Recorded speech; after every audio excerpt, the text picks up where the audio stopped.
शांति। आज है 25 जून, शिव बाबा की साकार मुरली। आज मीठे बाबा कहते हैं, मीठे बच्चे पक्का पक्का निश्चय करो कि हम आत्मा हैं। पक्का पक्का आत्मा समझकर हर काम शुरू करो तो बाप याद आएगा, पाप नहीं होगा। प्रश्न, कर्मातीत स्थिति को प्राप्त करने के लिए कौन सी मेहनत हर एक को करनी है? कर्मातीत स्थिति की समीपता की निशानी क्या है? उत्तर, कर्मातीत बनने के लिए याद के बल से अपनी कर्मेंद्रियों को वश में करने की मेहनत करो, अभ्यास करो। मैं निराकार आत्मा, निराकार बाप की संतान हूँ। सब कर्मेंद्रियां निर्विकारी बन जाएं। यह है जबरदस्त मेहनत। जितना कर्मातीत अवस्था के समीप आते जाएंगे उतना अंग अंग शीतल सुगंधित होते जाएंगे। उनसे विकारी बास निकल जाएगी। अति इंद्रिय सुख का अनुभव होता रहेगा। ओम शांति। शिव भगवान वाचे, यह तो बच्चों को नहीं बताना कि किसके प्रति। बच्चे जानते हैं शिव बाबा ज्ञान का सागर है, मनुष्य सृष्टि का बीज रूप है, तो जरूर आत्माओं से बात करते हैं। बच्चे जानते हैं शिव बाबा पढ़ा रहे हैं। बाबा अक्षर से समझते हैं। परम आत्मा को ही बाबा कहते हैं। सब मनुष्य मात्र उस परम आत्मा को ही फादर कहते हैं। बाबा परम धाम में रहते हैं। पहले पहले ये बातें पक्की करनी है, अपने को आत्मा समझना और ये पक्का निश्चय करना, बाप जो सुनाते हैं वह आत्मा ही धारण करती है। जो ज्ञान परमात्मा में है वह आत्मा में भी आना चाहिए, जो फिर मुख से वर्णन करना होता है। जो कुछ भी पढ़ाई पढ़ते हैं वह आत्मा ही पढ़ती है। आत्मा निकल जाए तो पढ़ाई आदि का कुछ भी मालूम न पड़े। आत्मा संस्कार ले गई, जाकर दूसरे शरीर में बैठी, तो पहले अपने को आत्मा पक्का समझना पड़े। देह अभिमान अब छोड़ना पड़े। आत्मा सुनती है, आत्मा धारण करती है। आत्मा इसमें नहीं होती तो शरीर हिल भी ना सके। अब तुम बच्चों को ये पक्का पक्का निश्चय करना है। परम आत्मा यानी शिव हम आत्माओं को ज्ञान दे रहे हैं। हम आत्मा भी शरीर द्वारा सुनती हैं और परमात्मा शरीर द्वारा सुना रहे हैं। यही घड़ी घड़ी भूल जाते हैं, देह याद आती है। यह भी जानते हो अच्छी व बुरी संस्कार आत्मा में ही रहते हैं। शराब पीना, छीछी बात करना, ये भी आत्मा करती है ऑर्गन्स के द्वारा।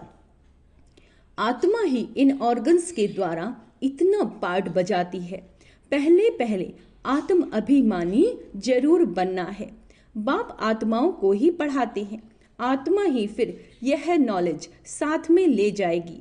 जैसे वहाँ परम आत्मा ज्ञान सहित रहते हैं, वैसे तुम आत्माएं फिर यह नॉलेज साथ में ले जाएंगी। मैं तुम बच्चों को इस ज्ञान सहित ले जाऊंगा। बाबा क्या ले जाएंगे? ज्ञान सहित। फिर तुम आत्माओं को पार्ट में आना है। तुम्हारा पार्ट है नई दुनिया में प्रारब्ध भोगना। ज्ञान भूल जाओगे। ये सब अच्छी रीति तुम्हें धारण करना है। पहले पहले यह बहुत बहुत पक्का करना है, बहुत पक्का करना है। क्या पक्का करना है? मैं आत्मा हूँ। बहुत हैं जो ये भूल जाते हैं। अपने साथ बहुत बहुत मेहनत करनी है। विश्व का मालिक बनना है तो मेहनत बिगड़ थोड़े ही बनोगे। घड़ी घड़ी इस पॉइंट को ही भूल जाते हो, क्योंकि ये है नई नॉलेज। जब अपने को आत्मा भूल देही अभिमान में आते हो तो कुछ न कुछ पाप होते हैं। देही अभिमानी बनने से कभी पाप नहीं होंगे, पाप कट जाएंगे। फिर आधा कल्प कोई पाप नहीं होगा। तो ये निश्चय रखना चाहिए, हम आत्मा पढ़ती हैं, देह नहीं। आगे जिस्मानी मनुष्य मत मिलती थी, अब बाप श्रीमत दे रहे हैं। ये नई दुनिया की बिल्कुल नई नॉलेज है। तुम सब नए बन जाएंगे, इसमें मूंझने की बात ही नहीं। अनेका अनेक बार तुम पुराने से नए, नए से पुराने बनते आए हो। इसीलिए अच्छी रीति पुरुषार्थ करना है। हम आत्मा कर्मे इंद्रियों द्वारा यह काम करते हैं। ऑफिस आदि में भी अपने को आत्मा समझकर कर्म इंद्रियों से काम करते रहेंगे तो सिखलाने वाला बाप जरूर याद पड़ेगा। आत्मा ही बाप को याद करती है। भल आगे भी कहते थे, हम भगवान को याद करता हूँ, परंतु अपने को साकार समझ निराकार को याद करते थे। अपने को निराकार समझ निराकार को याद कभी नहीं करते थे। अभी तुम अपने को निराकार आत्मा समझ निराकार बाप को याद करते हो। ये बड़ी विचार सागर मंथन करने की बात है। भल कोई लिखते हैं हम 2 घंटा याद में रहते हैं, कोई कहते हैं हम सदैव शिव बाबा को याद करते हैं, परंतु सदैव कोई याद कर ना सके। अगर याद करता हो तो पहले से ही कर्मतीत अवस्था हो जाए। कर्मतीत अवस्था तो बड़ी जबरदस्त मेहनत से होती है। इसमें सब विकारी कर्म इंद्रियां वश हो जाती हैं। सतयुग में सब कर्म इंद्रियां निर्विकारी बन जाती हैं। अंग अंग सुगंधित हो जाता है। अभी बासी छीछी अंग है। सतयुग की तो बहुत प्यारी महिमा है। उसको कहा जाता है हेवन, नई दुनिया, बैकुंठ। वहाँ के फीचर्स, ताज आदि यहाँ पर कोई बना न सके। भल तुम देखकर भी आते हो, परंतु यहाँ वह बना ना सके। वहाँ तो नेचुरल शोभा रहती है। तो अब तुम बच्चों को याद से ही पावन बनना है। याद की यात्रा बहुत बहुत करनी है। इसमें बड़ी मेहनत है। याद करते करते कर्मतित अवस्था को पालें तो सब कर्मेंद्रियां शीतल हो जाएं, अंग अंग बहुत सुगंधित हो जाएं, बदबू नहीं रहेगी। अभी तो सभी कर्मेंद्रियों में बदबू है। ये शरीर कोई काम का नहीं। तुम्हारी आत्मा अभी पवित्र बन रही है। शरीर तो बन न सके, वह तब बने जब तुमको नया शरीर मिले, अंग अंग में सुगंध हो। यह महिमा देवताओं की है। तुम बच्चों को बहुत खुशी होनी चाहिए, है ना। बाप आया है तो खुशी का पारा चढ़ जाना चाहिए। बाप कहते मुझे याद करो तो विकर्म विनाश होंगे। गीता के अक्षर कितने क्लियर हैं।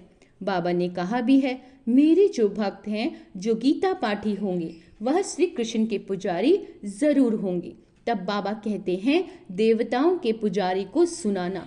मनुष्य शिव की पूजा करते हैं और फिर कह देते हैं सर्वव्यापी। ग्लानि करते हुए भी मंदिरों में रोज जाते हैं। शिव के मंदिर में ढेर के ढेर जाते हैं। बहुत ऊंची सीढ़ी चढ़कर जाते हैं। ऊपर में शिव का मंदिर बनाया जाता है। शिव बाबा भी आकर के सीढ़ी बताते हैं ना। उनका ऊंचा नाम, ऊंचा ठाव, है ना। कितना ऊपर जाते हैं। बद्रीनाथ, अमरनाथ, वहाँ शिव के मंदिर हैं। उच्च चढ़ाने वाला तो उनका मंदिर भी बहुत ऊंचा बनाते हैं। यहाँ गुरु शिखर का मंदिर भी ऊंची पहाड़ी पर बनाया हुआ है। उच्च बाप बैठ तुमको पढ़ाते हैं। दुनिया में और कोई नहीं जानते कि शिव बाबा आकर पढ़ाते हैं। वहाँ तो सर्वव्यापी कह देते हैं। अभी तुम्हारे सामने एम ऑब्जेक्ट भी खड़ी है। सिवाय बाप के और कौन कहेगा ये तुम्हारी एम ऑब्जेक्ट है। यह बाप ही तुम बच्चों को बतलाते हैं। तुम कथा भी सत्यनारायण की सुनते हो। वहाँ तो जो पास्ट हो जाता है उनकी कथा बताते हैं कि आगे क्या क्या हुआ, जिसको कहानी कहा जाता है। ये ऊंचे ते उच्च बाप बड़े ते बड़ी कहानी सुनाते हैं। ये कहानी तुमको बहुत उच्च बनाने वाली है। यह सदैव याद रखनी चाहिए और बहुतों को सुनानी है। कहानी सुनाने के लिए ही तुम प्रदर्शनी व म्यूजियम बनाते हो। 5000 वर्ष पहले भारत ही था जिसमें देवताएं राज्य करते थे। यह है सच्ची सच्ची कहानी जो दूसरा कोई बता ना सके। ये रियल कहानी है जो चैतन्य वृक्षपति बाप बैठ समझाते हैं, जिससे तुम देवता बनते हो। इसमें पवित्रता मुख्य है। पवित्र नहीं बनोगे तो धारणा नहीं होगी। शेरनी के दूध के लिए सोने का बर्तन चाहिए, तभी धारणा हो सकेगी। यह कान बर्तन मिसल है ना, यह सोने का बर्तन होना चाहिए। अभी पत्थर का है, सोने का बने तभी धारणा हो सके। बड़ा अटेंशन से सुनना और धारण करना है। कहानी तो इजी है। जो गीता में लिखी है वह कहानियां सुनाकर कमाई करते हैं। सुनने वालों से उन्हों की कमाई हो जाती है। यहाँ तुम्हारी भी कमाई है। दोनों कमाई चलती रहती है, दोनों व्यापार हैं, पढ़ाते भी हैं। कहते हैं मन मनाभव पवित्र बनो, ऐसे और कोई नहीं कहते, ना मन मनाभव रहते। कोई भी मनुष्य यहाँ पवित्र हो नहीं सकते, क्योंकि भ्रष्टाचारी की पैदाइश है। रावण राज्य कलयुग अंत तक चलना है, उसमें पावन होना है। पावन कहा जाता है देवताओं को, ना कि मनुष्य को। सन्यासी भी मनुष्य हैं, उन्हों है निवृत्ति मार्ग का धर्म। बाप कहते हैं मुझे याद करो तो तुम पावन बन जाएंगे। भारत में प्रवृत्ति मार्ग का ही राज्य चला है, निवृत्ति मार्ग वालों से तुम्हारा कोई कनेक्शन नहीं। यहाँ तो स्त्री पुरुष दोनों को पवित्र बनना है, दोनों पहिए चलते हैं तो ठीक है, नहीं तो झगड़ा हो पड़ता है। पवित्रता पर ही झगड़ा चलता है, और कोई सत्संग में पवित्रता पर झगड़ा हो ऐसा कभी सुना नहीं होगा। यह एक ही बार जब बाप आते हैं तब झगड़ा होता है। साधु संत आदि कभी कहते हैं कि क्या कि अबलाओं पर अत्याचार होंगे। यहाँ बच्चियां पुकारती हैं, क्या पुकारती है? बाबा हमको बचाओ। बाप भी पूछते हैं नंगन तो नहीं होते हो, क्योंकि काम महाशत्रु है ना, एकदम गिर पड़ते हैं।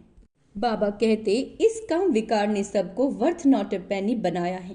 बाप कहते 63 जन्म तुम वैशाल्य में रहते हो, अभी पावन बन शिवालय में चलना है। ये एक जन्म पवित्र बनो, शिव बाबा को याद करो तो शिवालय स्वर्ग में चलेंगे। फिर भी काम विकार कितना जबरदस्त है, कितना हैरान करते हैं। कशिश होती है, कशिश को निकालना चाहिए, जबकि वापस जाना है तो पवित्र जरूर बनना है। टीचर कोई बैठ थोड़े ही रहेगा, पढ़ाई थोड़ा समय चलेगी। बाबा बता देते हैं हमारा यह रथ है ना, रथ की आयु कहेंगे। बाप कहते हम तो सदैव अमर हैं, हमारा नाम है अमरनाथ। पुनर्जन्म नहीं लेते, इसीलिए अमरनाथ कहा जाता है। तुमको आधा कल्प के लिए अमर बनाते हैं, फिर भी तुम पुनर्जन्म लेते हो। तो अब तुम बच्चों को जाना है ऊपर, मुंह उस तरफ, टांगे इस तरफ करनी है। फिर इस तरफ मुंह क्यों फिराना चाहिए? कहते हैं बाबा भूल हो गई, मुंह उस तरफ हो गया तो गोया उल्टे बन गए। तुम बाप को भूल देह अभिमानी बनते हो तो उल्टा बन जाते हो। बाप सब कुछ बतलाते हैं, बाप से कुछ भी मांगना नहीं कि ताकत दो, शक्ति दो। बाप तो रास्ता बतलाते हैं, योग बल से ऐसा बनना है। तुम योग बल से इतने साहूकार बनते हो जो 21 जन्म कभी कोई से मांगने की दरकार नहीं, इतना तुम बाप से लेते हो। समझते हो बाबा तो अतः कमाई कराते हैं। कहते हैं जो चाहे सो ले लो, ये लक्ष्मी नारायण है हाईएस्ट। फिर जो चाहे सो लो, पूरा पढ़ेंगे नहीं तो प्रजा में चले जाएंगे। प्रजा भी जरूर बनानी है। तुम्हारे म्यूजियम आगे चलकर ढेर हो जाएंगे और तुमको बड़े बड़े हॉल मिलेंगे, कॉलेज मिलेंगे जिसमें तुम सर्विस करेंगे। यहाँ जो शादियों के लिए हॉल बनाते हैं यह भी तुमको जरूर मिलेंगे। तुम समझाएंगे शिव भगवानुवाच्य, मैं तुमको ऐसा पवित्र बनाता हूँ तो ट्रस्टी हॉल दे देंगे। बोलो भगवानुवाच्य का महाशत्रु है जिससे दुख पाया, अब पावन बन पावन दुनिया में चलना है।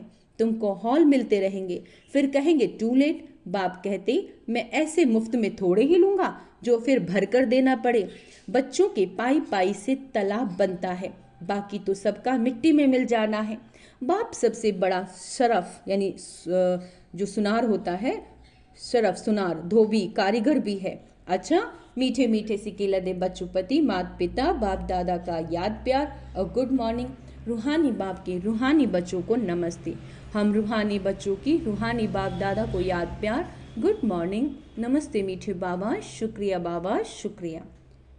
धारणा के लिए मुख्य सार। बाप जो सच्ची सच्ची कहानी सुनाते हैं वह अटेंशन से सुननी है, धारण करनी है।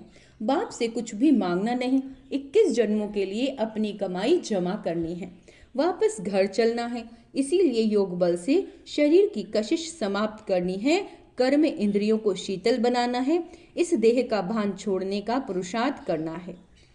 वरदान, एक स्थान पर रहती अनेक आत्माओं की सेवा करने वाले लाइट माइट संपन्न भव। जैसे लाइट हाउस एक स्थान पर स्थित होते दूर दूर की सेवा करता है, ऐसे आप सभी एक स्थान पर होते अनेकों की सेवा अर्थ निमित्त बन सकते हो। इसमें सिर्फ लाइट माइट से संपन्न बनने की आवश्यकता है। मन बुद्धि सदा व्यर्थ सोचने से मुक्त हो, मन मनाभव के मंत्र का सहज स्वरूप है मनसा, शुभ भावना, श्रेष्ठ कामना, श्रेष्ठ व्रति, श्रेष्ठ वाइब्रेशन से संपन्न हो। तो यह सेवा सहज कर सकते हो, यही मनसा सेवा है। स्लोगन, अब आप ब्राह्मण आत्माएं माइट बनो और दूसरी आत्माओं को माइक बनाओ। अच्छा, ओम शांति। तो आज का सोमान अभ्यास करेंगे। मैं लाइट हाउस माइट हाउस फरिश्ता हूँ। ओम शांति।